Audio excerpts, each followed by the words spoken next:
Le prophète alayhi salatu wassalam, dans un hadith rapporté par Abu Daoud, il nous parle de deux personnes qui étaient sur deux voies complètement différentes.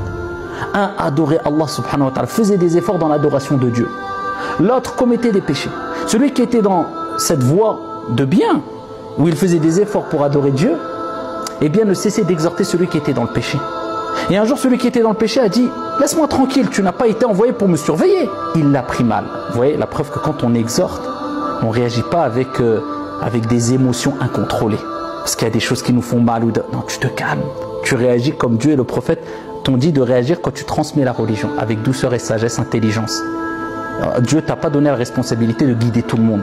Eh bien, celui qui a reçu l'exhortation de la personne qui était dans le chemin de l'adoration, il a dit à celui qui était dans l'adoration « Tu n'as pas été envoyé pour me surveiller ». L'autre l'a pris mal et a dit « Par Allah, Allah ne te pardonnera pas, il ne te fera pas rentrer dans son paradis ». Allah subhanahu wa ta'ala a décidé de prendre les âmes de ces deux personnes.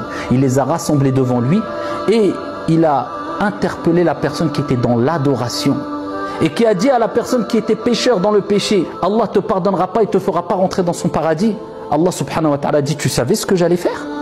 Savais-tu ce que j'allais faire ?» Et il dit Allah subhanahu wa ta'ala à ce moment-là à la personne qui commettait des péchés « Va et entre dans mon paradis par ma miséricorde. » Allah, parce qu'on ne rentrera jamais au paradis par la cause de nos bonnes actions, si grandes soient-elles, par ma miséricorde.